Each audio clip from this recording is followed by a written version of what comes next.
الہ الا اللہ لا الہ الا اللہ۔ سید احمد سرہندی مجدد الف ثانی یعنی 11ویں صدی کے مجدد یہ فرماتے ہیں کہ ایمان کے لیے یہ بھی شرط ہے کہ کفر سے براءت کا اظہار کرے۔ دل میں تو ہمیشہ براءت ہونی ضروری ہے، کوئی معنی نہ ہو، زبان سے بھی اظہار لازم ہے۔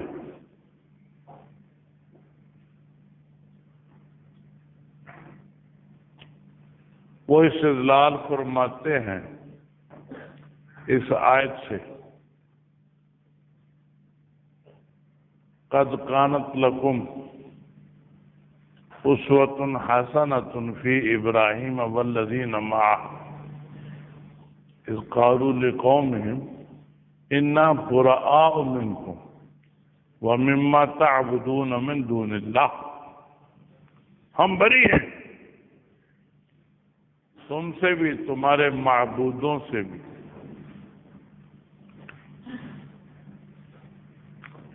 یہ حضرت ابراہیم اور ان کے ساتھیوں نے اعلان فرمایا تھا، ہمارے ذمے ان کی اطاعت ہے، اس لیے ہمیں بھی برات کا اعلان کرنا چاہیے۔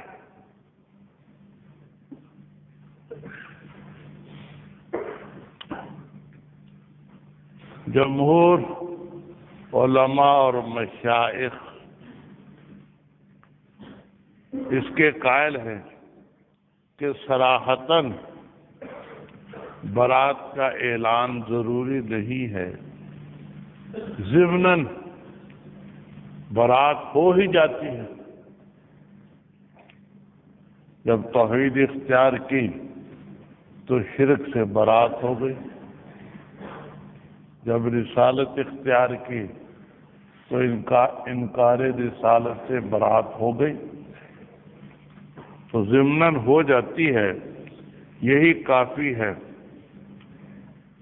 صراحتاً اعلان کرنا کوئی ضروری نہیں۔ جی ہاں جی ہاں جی ہاں،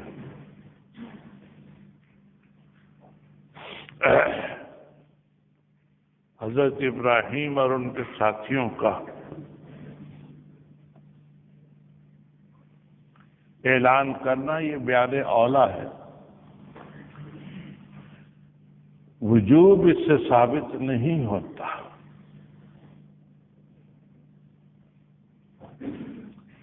فاسق کو مومن کہہ سکتے ہیں یا نہیں، اس میں 3 قول ہیں۔ ایک یہ کہ کہہ سکتے ہیں، دوسرا یہ کہ نہیں کہہ سکتے،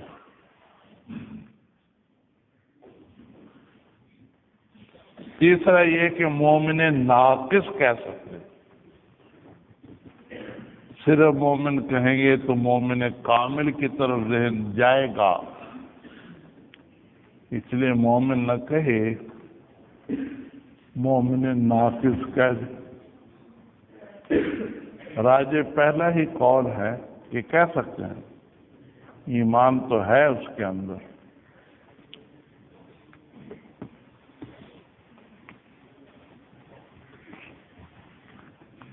پھر اس میں اختلاف ہوا ہے کہ انا مومن کہنا انشاءاللہ کے ساتھ اولا ہے یا بغیر انشاءاللہ تعالی کے اولا ہے، دونوں قول ہیں۔ بعضوں نے کہہ دیا کہ انشاءاللہ تعالی بھی ساتھ کہے، انا مؤمن انشاءاللہ تعالی یوں کہے، کیونکہ دار و مدار تو خاتمے پر ہے، خاتمے کا پتہ نہیں کیسا ہو، اس لیے انشاءاللہ ساتھ کہنا چاہیے۔ دوسرا قول یہ ہے کہ نہیں، انشاءاللہ کے بغیر انا مومن کہنا اولا ہے،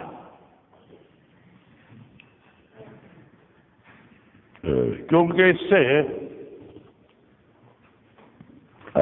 ایمان پر شکر ادا ہو جائے گا۔ انا مومن، میں مومن ہوں، یہ کہے گا تو ایمان پر شکر ادا ہو جائے گا، اور شکر سے نعمت بڑھتی ہے۔ لئن شکرتم لأزیدنکم، لئن شکرتم لأزیدنکم، جب شکر سے نعمت بڑھے گی تو ایمان مضبوط ہوگا اور خاتمہ ایمان پر ہو۔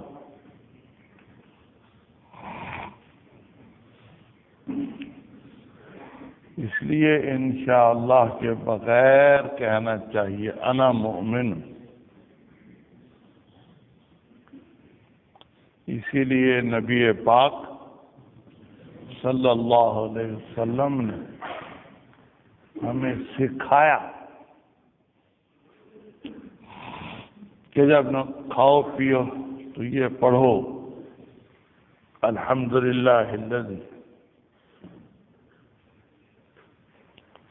اطعمنا وسقانا وجعلنا من المسلمین، کہ اللہ تعالیٰ کا شکر ہے کہ انہوں نے کھلایا پلایا اور مسلمان بنایا۔ دن میں 2-3 دفعہ ایمان پر شکر ادا ہو جائے گا تو ایمان مضبوط ہو جائے گا۔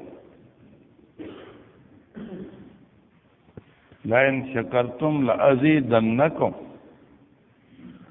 اور خاتمہ ایمان پر۔ ایسے عمل صالح کرے تو اس سے بھی ایمان محفوظ ہو جاتا ہے۔ بغیر عمل صالح کے ایمان ایسا ہوتا ہے جیسے کھلے میدان میں چراغ رکھ دیا جائے، ذرا سی آندھی آئے گی تو بجھ جائے گا۔ عمل صالح کی وجہ سے ایمان محفوظ ہو جاتا ہے، جیسے لالٹین کے اندر بتی ہو، پھر وہ کمرے میں ہو، دروازے بند ہوں، چھت ہو، تو وہ بتی محفوظ ہو جاتی۔ اس لیے عمل صالح بھی ساتھ ہونا چاہیے، اور کثرت ورد کلمہ طیبہ کی، یہ بھی حسن خاتمہ کے لیے مفید ہے، کیونکہ اس سے ایمان رگو ریشے میں رچ جائے گا تو خیر وقت میں بھی زبان پر کلمہ طیبہ ہوگا۔ اور من کان آخر کلامہ لا الہ الا اللہ دخل الجنہ۔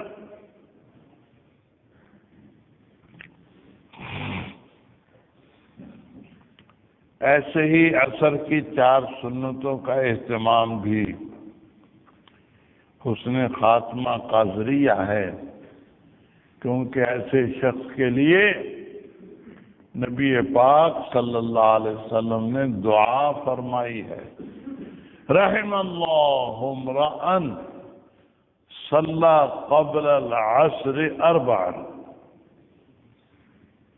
یہ دعا مل جائے گی۔ اس لیے خاتمہ ایمان پر ہوگا۔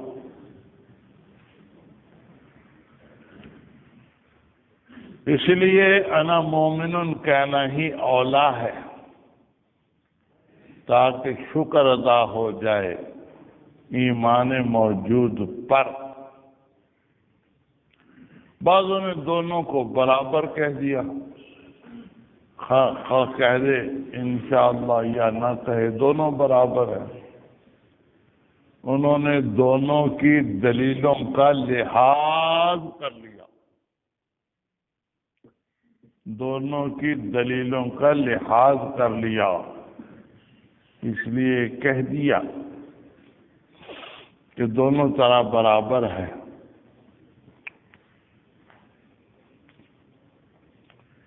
امام ابو حنیفہ رحمہ اللہ تعالی سے منقول ہے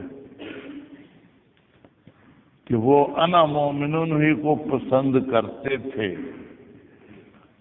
کہ انشاءاللہ ساتھ نہ ملائے۔ ایک تو یہی وجہ کہ اس سے شکر ادا ہوگا ایمان موجود کا، دوسری یہ وجہ کہ انشاءاللہ کہنے سے سننے والے کو شک پڑ جاتا ہے کہ شاید اس کا ایمان مضبوط ہے یا نہیں، اس لیے انشاءاللہ ساتھ نہ کہے۔ تیسرے اس وجہ سے کہ حضرات صحابہ کرام سے انشاءاللہ ساتھ کہنا منقول نہیں ہے، اس لیے ہمیں بھی نہیں کہنا چاہیے۔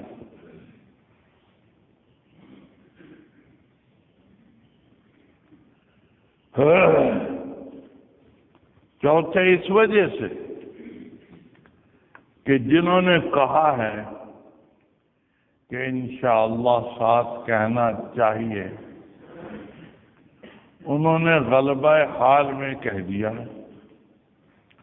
خوف کا غلبہ ہو گیا، اس لیے انہوں نے یہ کہہ دیا۔ وہ مغلوب الحال ہیں،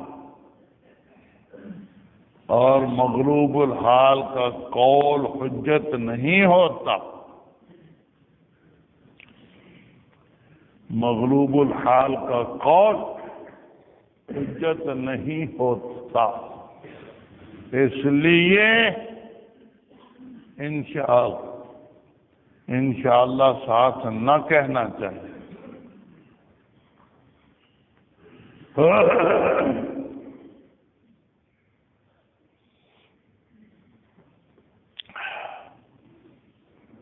پھر متکلمین اور محدثین کا جو اختلاف ہے اعمال کے بارے میں، تو یہ نزاع لفظی ہے، یہ نزاع لفظی ہے، نزاع حقیقی نہیں ہے۔ نزاع لفظی یہی ہوتا ہے کہ ایک لفظ کے دو معنی ہوں، ایک شخص ایک معنی کو لے کر ثابت کرے اور دوسرا شخص دوسرے معنی کو لے کر نفی کر دے، یہ اختلاف لفظی ہوتا ہے، واقع میں اختلاف نہیں ہوتا۔ یہ بھی ایسا ہی اختلاف ہے۔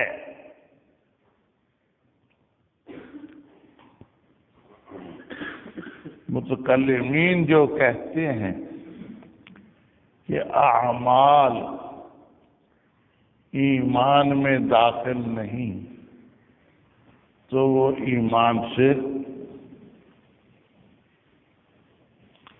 نفس ایمان لیتے ہیں، اور محدثین جو کہتے ہیں کہ اعمال ایمان میں داخل ہیں، وہ ایمان سے مراد کامل ایمان لیتے ہیں۔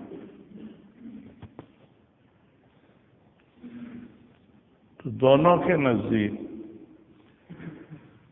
نفس ایمان میں اعمال داخل نہیں ہیں اور کامل ایمان میں داخل ہے. یوں بھی کہہ سکتے ہیں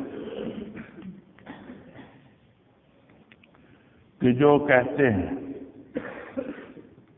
محدثین کہ اعمال ایمان میں داخل ہیں، ان کی مراد ہے کہ اجزائے محسنہ ہیں، اعمال سے زینت ہو جاتی ہے ایمان. جی ہاں اعمال سے ایمان کی زینت ہو جاتی ہے. اجزائے محسنہ. اور جو کہتے ہیں متکلمین کہ اعمال ایمان میں داخل نہیں ہیں، ان کی مراد بھی یہی ہے کہ اعمال اجزائے حقیقیہ نہیں ہیں. اجزائے حقیقیہ نہیں ہیں، اس لیے حقیقت میں اختلاف نہ رہا. دونوں کے نزدیک اجزائے محسنہ ہیں، اجزائے حقیقیہ نہیں ہیں.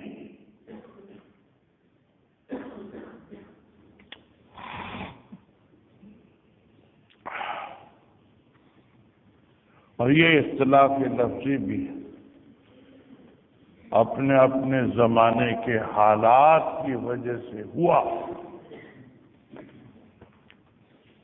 متکلمین کے زمانے میں فتنہ تھا معتزلہ اور خوارج کا. وہ اعمال کو بہت بڑھاتے تھے کہ مرتکب کبیرہ ایمان سے خارج ہے. ان کا رد کرنے کے لیے متکلمین نے فرما دیا کہ نہیں، اعمال ایمان میں داخلی نہیں. کہ ان کی نفی سے ایمان ختم ہو جائے.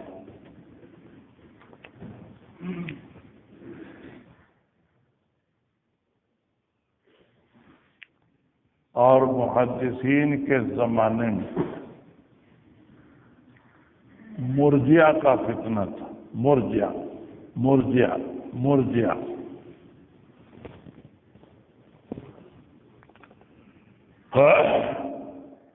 جو ایمان کی بالکل اعمال کی بالکل ضرورت نہیں سمجھتے تھے. جتنے مرضی گناہ کرتا چلا جائے دوزخ میں نہیں جائے. تصدیق ہے تو دوزخ میں نہیں جائے. ان کا رد کرنے کے لیے محدثین نے یہ فرمایا کہ نہیں، اعمال بہت ضروری ہیں، وہ تو ایمان کا حصہ ہے، اعمال کو چھوڑ نہیں سکتا. اس وجہ سے انہوں نے یہ عنوان اختیار کیا کہ اعمال ایمان میں داخل ہیں.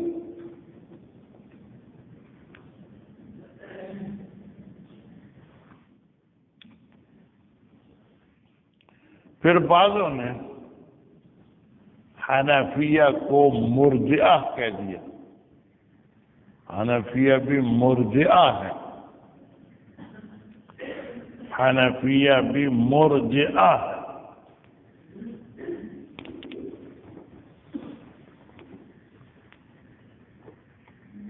تو یہاں مرجئہ کے لغوی معنی انہوں نے لے لیے. مرجع پیچھے کرنے والے، ارجاء کے معنی تاخیر کے ہیں، پیچھے کرنے والے۔ حنفیہ عذاب کو پیچھے کرتے ہیں مغفرت سے۔ اگر مغفرت نہ ہوئی، معاف نہ فرمایا، پھر عذاب ہوگا۔ عذاب کو مؤخر کر دیا، ارجاء کر دیا معافی سے، معافی نہ ہوئی تو پھر عذاب ہو، اگر معافی ہو گئی تو عذاب نہیں۔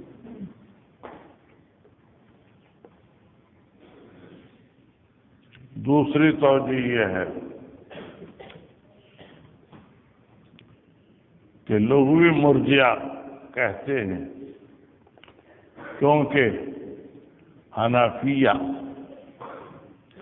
اعمال کو ایمان کا جز ہونے سے پیچھے کرتے ہیں، اعمال کو جزئیت ایمان سے پیچھے کرتے ہیں۔ اعمال ایمان کا جز نہیں ہیں، پیچھے ہیں، اس لیے لغت کے لحاظ سے ان کو مرجئہ کہتے تھے۔ یہ نہیں کہ فرقہ مرجئہ جو گمراہ فرقہ ہے اس میں حنفیہ داخل ہیں، یہ معنی نہیں۔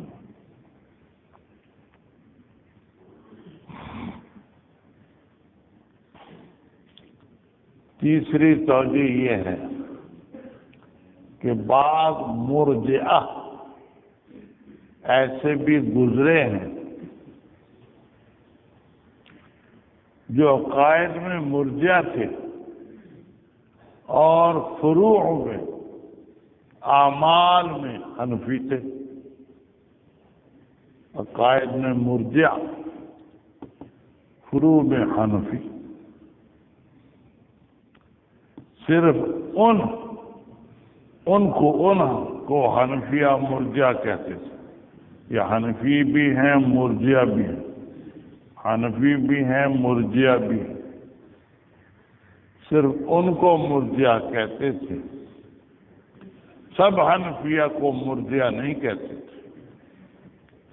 جنہوں نے مرجئہ کہا ہے تو صرف ان حنفیہ کو کہا ہے جو عقائد میں مرجئہ تھے اور اعمال میں حنفی تھے۔ یہ چند آدمی تھے، جیسے علامہ زمخشری عقیدے میں معتزلی ہے لیکن جزیات میں حنفی ہے۔ علامہ زمخشری عقیدے میں معتزلی ہے اور جزیات میں حنفی ہے۔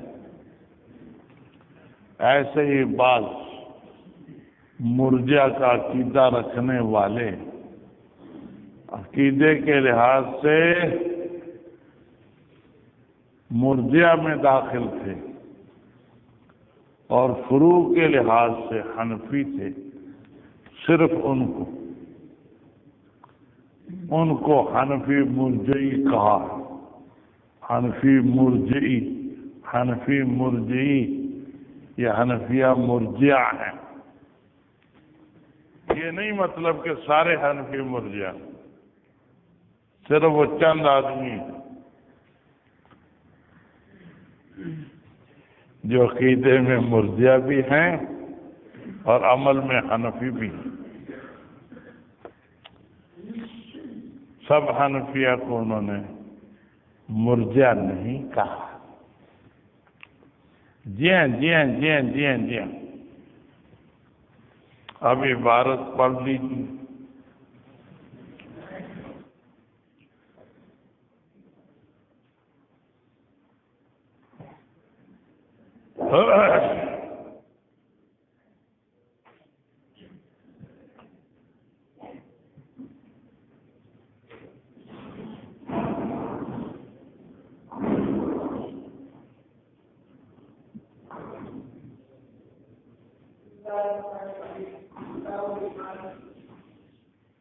جی آ گیا.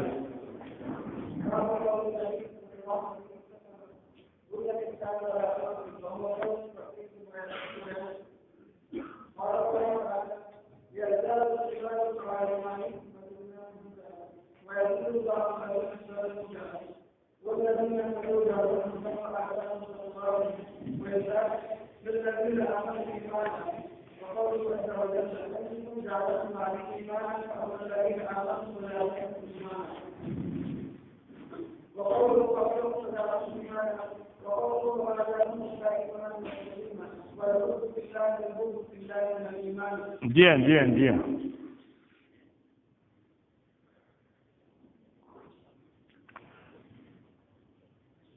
امام بخاری رحمہ اللہ تعالی کتاب الایمان میں سب سے پہلا باب لا رہے ہیں.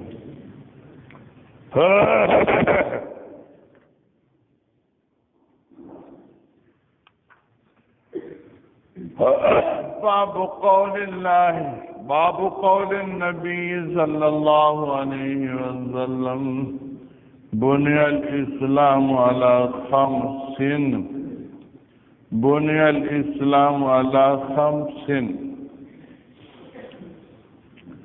باب ہے اس قول کے بیان میں کہ اسلام کی بنیاد 5 چیزوں پر.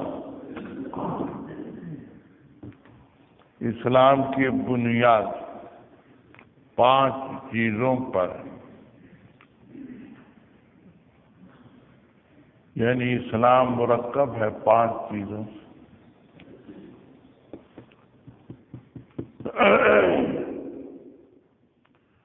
بعض نسخوں میں یہاں یوں ہے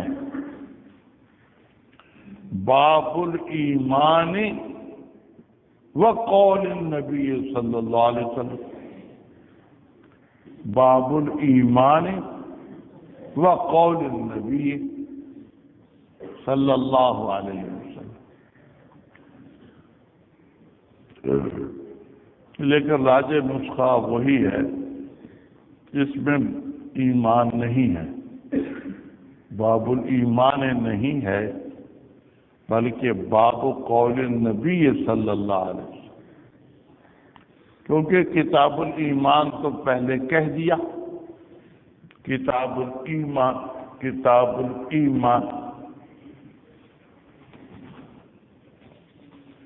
جب ایک دفعہ کتاب الایمان کہہ دیا اب دوبارہ باب الایمان کہنے کی ضرورت نہیں ہے. اس لیے راجح نسخہ وہی ہے جس میں باب الایمان نہیں ہے. باب قول النبی صلی اللہ علیہ وسلم بنی الاسلام علی 5.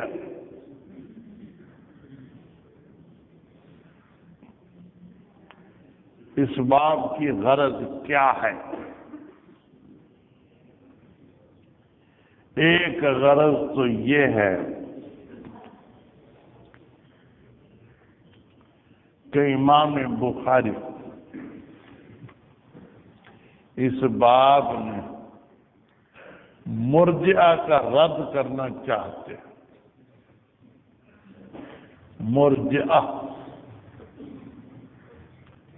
مرجئہ کا رد کرنا مقصود ہے. ان کے نزدیک اعمال کی کوئی ضرورت نہیں ہے. ان کا رد کر دیا کہ نہیں، اعمال بھی ایمان میں داخل ہے. بنی الاسلام علی 5 شہادت اللہ الہ الا اللہ وَأَنَّ مُحَمَّدَ رَسُولُ اللَّهِ وَإِقَامِ الصَّلَاةِ وَإِيتَاءِ الزَّكَاةِ وَالْحَجِّ وَصَوْمِ رَمَضَانَ. یہ حدیث نقل کر رہے ہیں اور رد کر رہے ہیں مرجئہ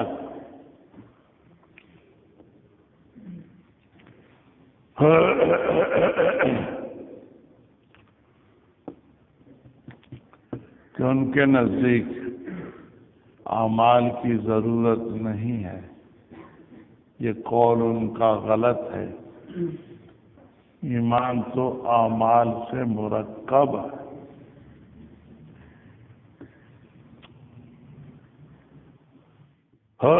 دوسرا مقصد یہ بھی ہے کہ سلف صالحین کا قول منقول ہے، الایمان قول وعمل ونیت یزید بالطاعت وینقص بالمعصیت۔ سلف صالحین کا یہ قول ہے، الایمان قول وعمل ونیت یزید بالطاعت وینقص بالمعصیت، کہ ایمان قول بھی داخل ہے، عمل بھی داخل ہے، نیت بھی داخل ہے، نیکی سے بڑھتا ہے، گناہ سے کم ہوتا۔ اس قول کو ثابت کرنا چاہتے امام بخاری، اس قول کو ثابت کرنا چاہتے۔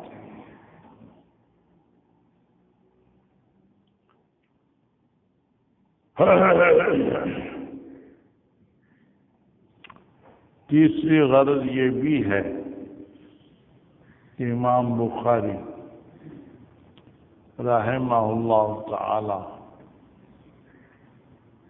کیونکہ محدثین کا قول اختیار کر چکے ہیں، محدثین کا قول اختیار کر چکے ہیں، اور وہ ایمان کے کم اور زیادہ ہونے کے قائل ہیں۔ اس لیے امام بخاری رحمہ اللہ تعالی بھی اس باب میں الایمان یزید و ینقص، الایمان یزید و ینقص ثابت کرنا چاہتے ہیں۔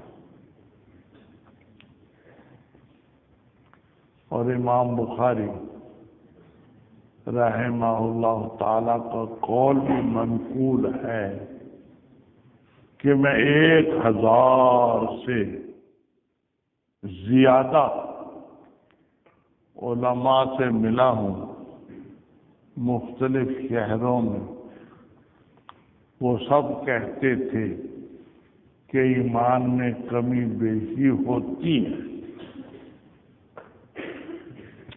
ایمان میں کمی بیشی ہوتی ہے۔ یہ قول بھی منقول ہے امام بخاری رحمہ اللہ تعالی۔ اس لیے اس باب میں وہ ایمان کی کمی بیشی کو ثابت کرنا چاہتے ہیں۔ جی ہاں جی ہاں جی ہاں جی ہاں جی ہاں، متکلمین پر کوئی اعتراض نہیں پڑتا۔ متکلمین یوں فرماتے ہیں کہ اس حدیث میں ایمان کا لفظ ہی نہیں ہے، اس حدیث میں ایمان کا لفظ نہیں ہے، بنی الاسلام علی خمس، اسلام 5 چیزوں سے مرکب ہے۔ اسلام کا مرکب ہونا بیان کیا گیا ہے، ایمان کا مرکب ہونا بیان نہیں کیا گیا۔ ایمان اور اسلام غیر غیر، اس لیے ہمارے خلاف کوئی چیز ثابت نہیں ہوتی۔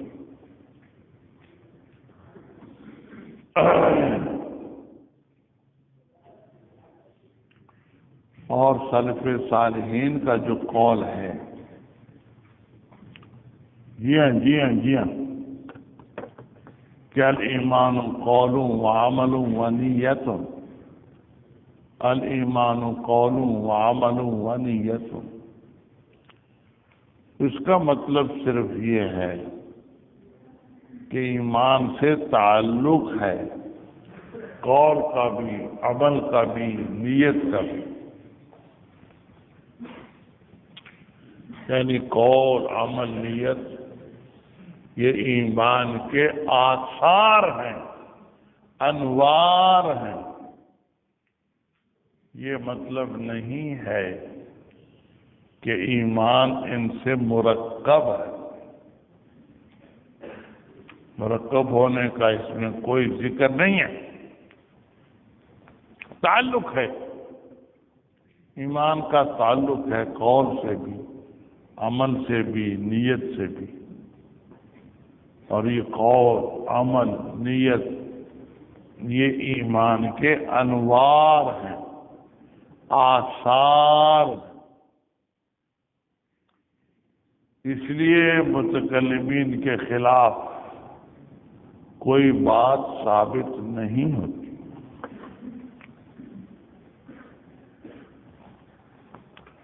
امام بخاری رحمہ اللہ تعالی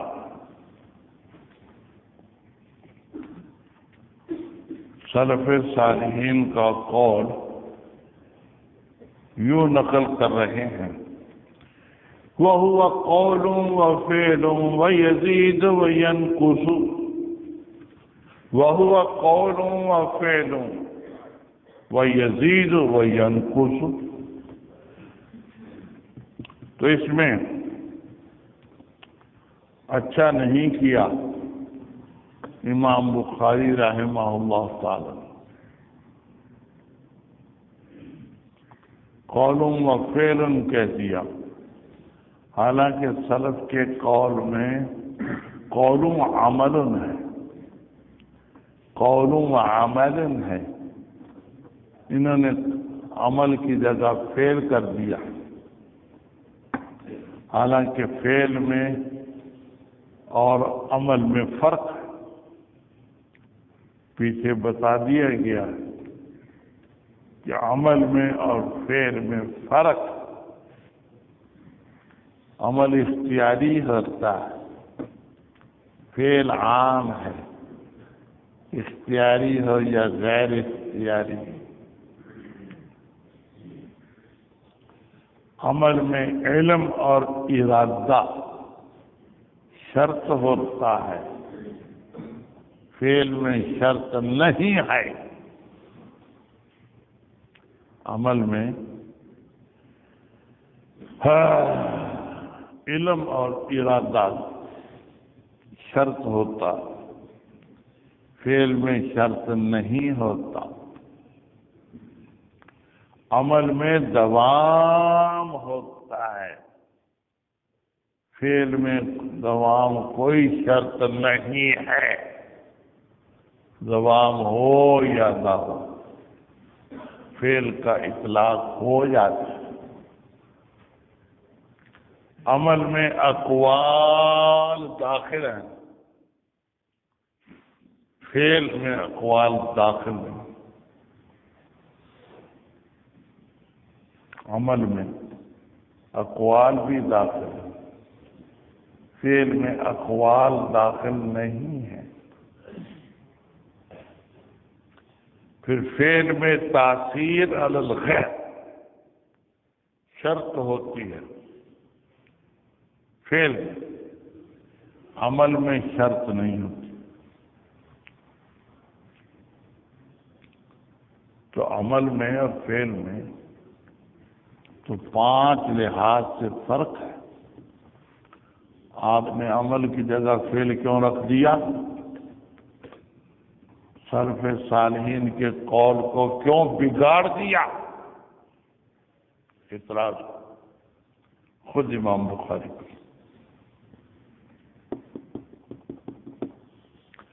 دوسرا اعتراض یہ بھی ہے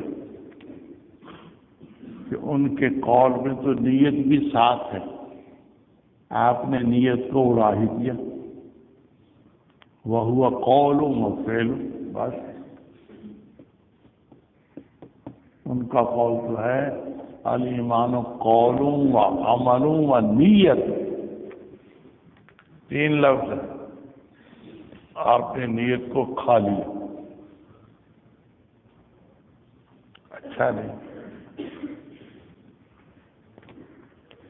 اچھا نہیں کیا۔ جی ہاں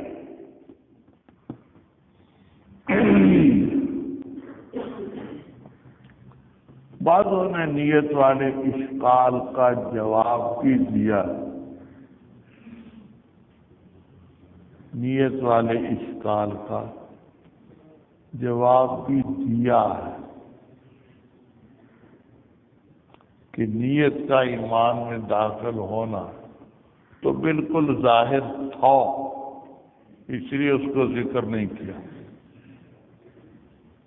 نیت کا ایمان میں داخل ہونا تو بالکل ظاہر تھا، اس لیے نیت کا ذکر نہیں کیا۔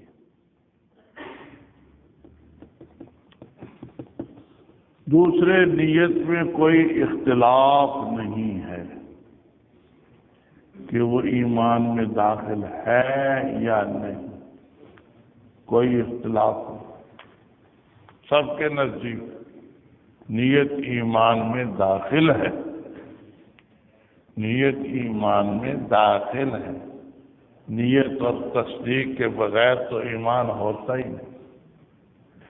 نیت اور تصدیق، نیت سے مراد تصدیق ہی ہے، نیت کے بغیر، تصدیق کے بغیر تو ایمان پایا ہی نہیں جاتا۔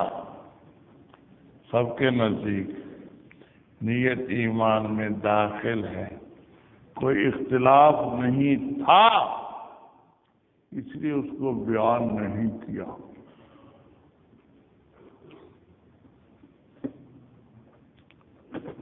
پھر آگے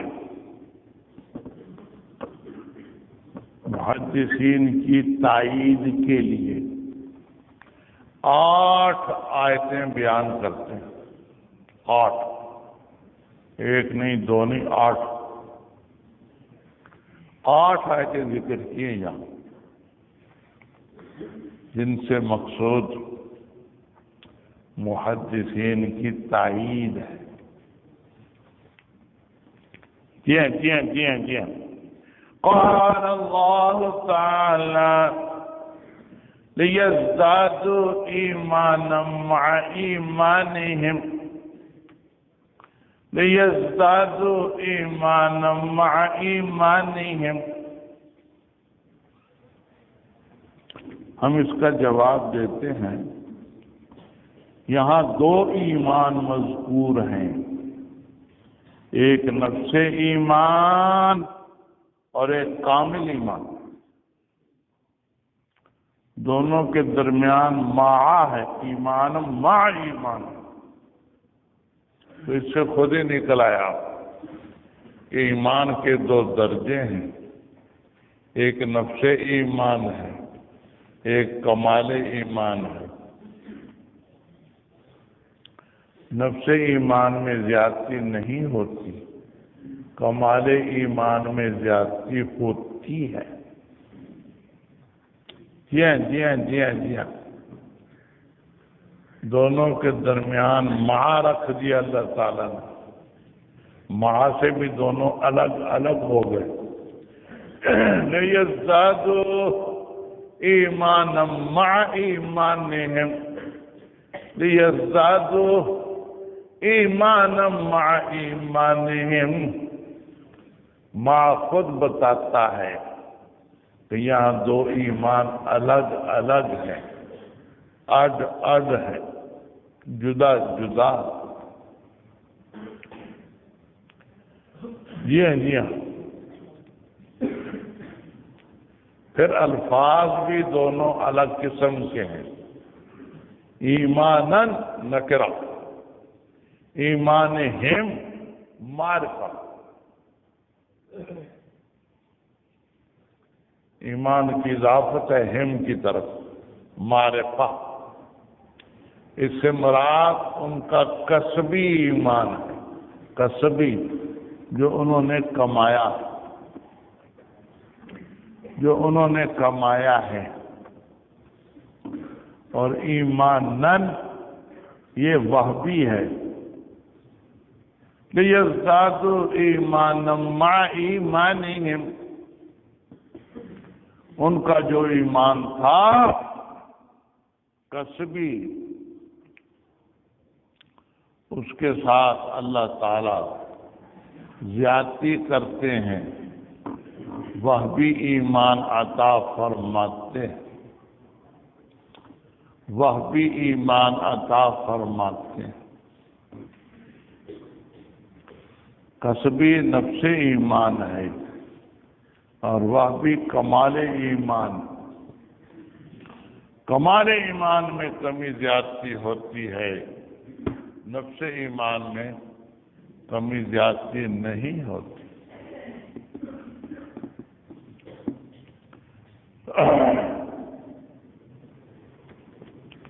حضرت مفتی محمد حسن صاحب رحمہ اللہ تعالی بہت ڈرتے رہتے تھے، بہت خوف میں رہتے تھے کہ نہیں معلوم خاتمہ کیسا ہو، نہیں معلوم انجام کیسا۔ حضرت مولانا ادریس صاحب کاندھلوی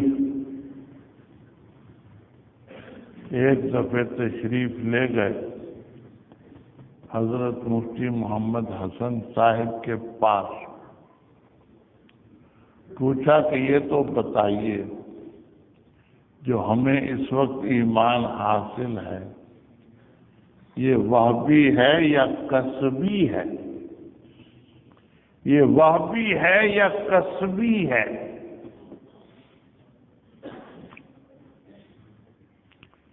فرمایا وہبی ہے، وہبی ہے۔ تو مولانا ادریس صاحب رحمہ اللہ تعالی نے فرمایا تو پھر آپ گھبراتے کیوں ہیں؟ پھر آپ گھبراتے کیوں ہیں؟ جب وہبی ہے تو پھر آپ کیوں گھبراتے ہیں؟ وہ ذات ایسی نہیں ہے کہ دے کر لے لے۔ وہبی ہے نا ایمان، انہوں نے دیا ہے تو گھبراتے کیوں ہیں؟ وہ ذات ایسی نہیں ہے کہ دے کر لے لے، اس لیے نہ گھبرایا، نہ گھبرایا۔ جی ہاں جی ہاں جی ہاں جی ہاں۔ تو یہاں دونوں ایمان مذکور ہیں، کسبی بھی اور وہبی بھی۔ لِيَزْدَادُوا ایمانا مع ایمانہم، لِيَزْدَادُوا ایمانا مع ایمانہم۔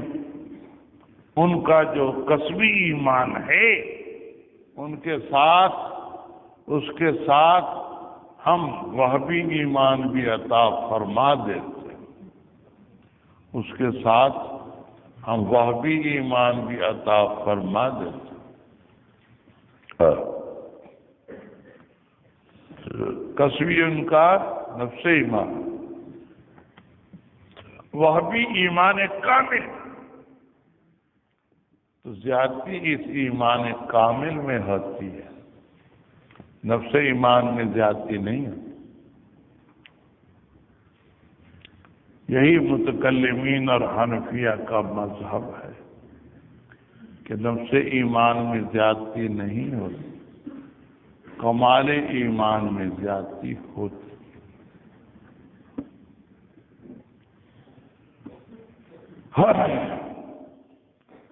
اس پہلی آیت کے بعد جو 3 آیتیں رکھی ہیں امام بخاری رحمہ اللہ تعالی نے، وَزِدْنَاهُمْ هُدًى ایک، وَيَزِيدُ اللَّهُ الَّذِينَ اهْتَدَوْا هُدًى 2، وَالَّذِينَ اهْتَدَوْا زَادَهُمْ هُدًى 3۔ ان 3 آیتوں میں ہدایت کا ذکر ہے، ہدایت کا ذکر ہے۔ ہدایت مترادف ہے اسلام، ہدایت مترادف ہے اسلام۔ تو اسلام میں کمی بیشی کا ذکر ہے، ایمان میں کمی بیشی کا ذکر ہے۔ اختلاف تو ایمان میں، اس لیے متکلمین کے خلاف آپ نے یہ 3 آیتیں کیوں لکھی ہیں یہاں؟ نہیں لکھنی چاہیے، ان میں تو ہدایت کا ذکر ہے، ہم ہدایت کو بڑھاتے ہیں۔ ہدایت مترادف ہے اسلام، معلوم ہے کہ اسلام میں کمی بیشی ہوتی ہے، اختلاف تو ایمان میں ہے، اسلام میں نہیں ہے۔ ایمان اور ہے، اسلام اور ہے۔ ان دونوں کا استعمال آپ پڑھ چکے ہیں، 6 قول ہیں۔ ایمان اور اسلام کا استعمال کیسے ہوتا؟ دونوں الگ الگ ہیں۔ ہدایت کی مترادف اسلام کا ہے، تو ہدایت میں کمی بیشی ہوتی ہے، یعنی اسلام میں کمی بیشی ہوتی ہے۔ اختلاف تو ایمان میں، ایمان میں کمی بیشی ہوتی ہے یا نہیں؟ جی ہاں جی ہاں جی ہاں جی ہاں جی ہاں 4 آیتیں ہوں گی، 5ویں آیت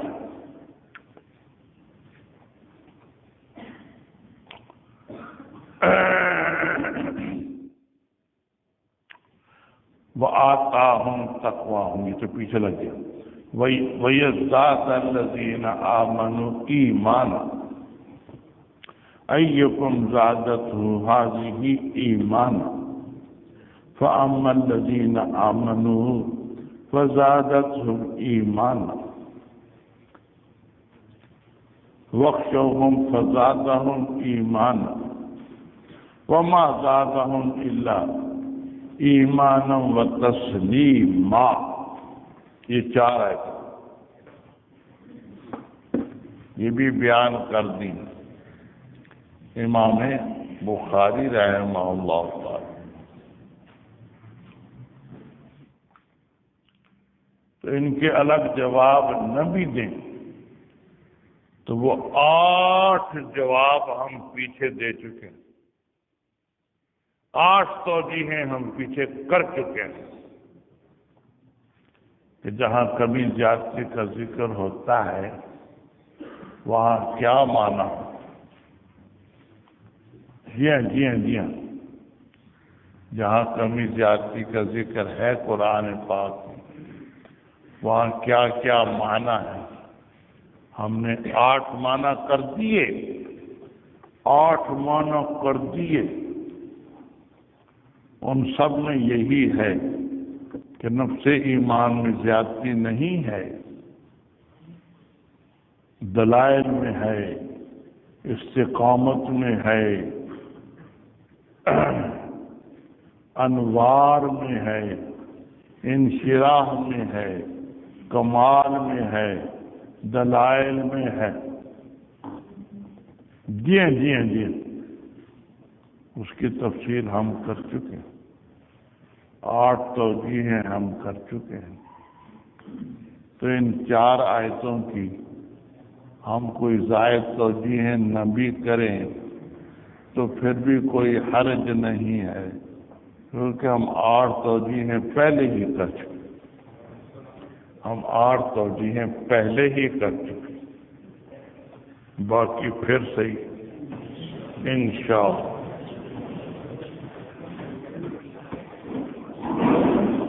لا الہ الا اللہ، لا الہ الا اللہ، لا الہ الا اللہ، لا الہ الا اللہ، لا الہ الا اللہ۔